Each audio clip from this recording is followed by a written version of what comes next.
Plus point wise में answer लिखिए।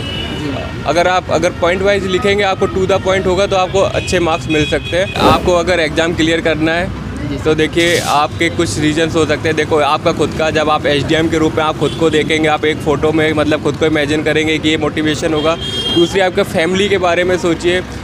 मैंने कोचिंग तो ली थी पर मुझे कोचिंग से फ़ायदा नहीं हुआ। जो मेरे सिलेक्शन हुए वो सेल्फ स्टडी से हुए, क्योंकि 4th अटैम्प्ट है। इससे पहले मैं 3 मेंस दे चुका हूँ, इंटरव्यू मेरा 2nd है। मुस्लिम पक्ष को मस्जिद बनाने के लिए लैंड दी गई, हिंदू पक्ष को मंदिर दिया गया, तो ऐसा इसका कहाँ प्रावधान है, ऐसा क्वेश्चन था। दूसरा क्वेश्चन था कि संविधान में विश्वास करते हैं या संविधान में विश्वास करते हैं। उसके अलावा तो मेरे पास धन्यवाद प्रस्ताव, स्थगन प्रस्ताव, इन सब के बारे में पूछा गया था। सर आपका ऑप्शनल माध्यम से हिंदी मीडियम रहा था, कोई कोचिंग लिया थी सेल्फ स्टडी से? मैंने कोचिंग तो ली थी पर मुझे कोचिंग से फ़ायदा नहीं हुआ। जो मेरे सिलेक्शन हुए वो सेल्फ स्टडी से हुए, क्योंकि आप कोचिंग लेते हो तो आप इतना थक जाते हो, आपको खुद को पढ़ने का उतना का टाइम नहीं मिलता। प्लस कोचिंग वाले आपको मटेरियल देते हैं, वो बहुत ज़्यादा होता है। वो मोस्टली कोचिंग यूपीएससी के लिए होती है, पर पीसीएस का थोड़ा अलग लेवल है। आपको उस लेवल पे आके पढ़ना पड़ेगा। बहुत बार होता है कि यूपीएससी में क्लियर कर लिया, पीसीएस क्लियर नहीं कर। करंट में कोई जॉब कर रहे हैं या फिर तैयारी? मेरी घर की कंस्ट्रक्शन कंपनी है, उसमें एज ए साइट इंजीनियर काम कर रहा हूँ। इससे यूपी पीसीएस में कौन सा अटैम्प्ट है आपका, पहला है या फिर? ये मेरा 4th अटैम्प्ट है। इससे पहले मैं 3 मेंस दे चुका हूँ, इंटरव्यू मेरा 2nd है। जी सर, आपका 3 मेंस लिख चुके हैं, 2nd इंटरव्यू है। तो सर थोड़ा सा बात करेंगे कि जो मेंस के पेपर होते हैं 1 2 3 4, तो उसके लिए सर जो बुक आपने प्रेफर किया था उसके लिए जो बताइए। और ख़ासतौर पर एक स्टूडेंट कमेंट्स करते हैं कि इन्वायरमेंट के रिलेटेड क्या क्या चीज़ें आपने कंटेंट कहाँ से रिलेटेड इन्वायरमेंट से? देखिए इन्वायरमेंट तो जो आप मंथली मैगजीन आती है उससे कर सकते हैं। करंट के टॉपिक्स के लिए और बेसिक के लिए तो सबको पता है, विजन आईएएस की कर सकते हैं। और अगर अब जीएस 1 है तो आपको हिस्ट्री की पता है, स्पेक्ट्रम पढ़नी है। एनसीएंट के लिए राम शर्मा पढ़ना है।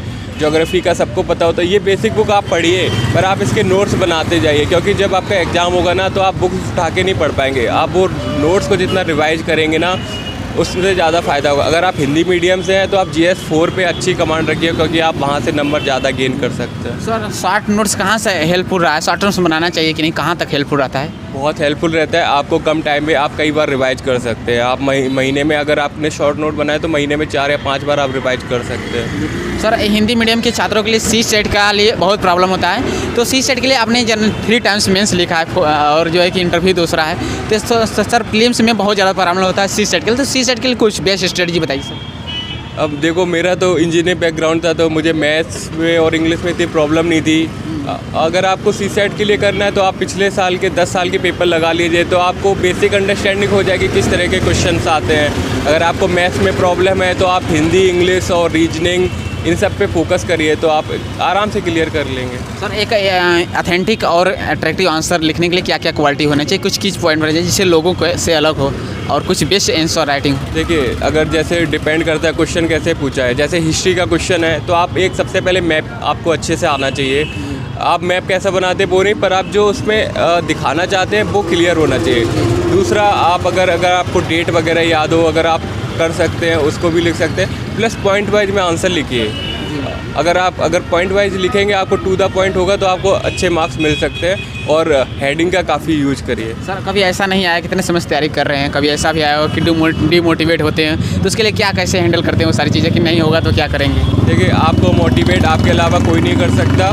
अगर आप में जुनून होगा आप खुद कर सकते हैं। कुछ टाइम के लिए होता है कि आप बहुत डाउन फील कर रहे हैं, रिजल्ट आपके अकॉर्डिंग नहीं आता है, तो आप अपनी गलती ढूंढिए कि आपने कहाँ पे गलती करी है, ऐसी क्या सिचुएशन रही।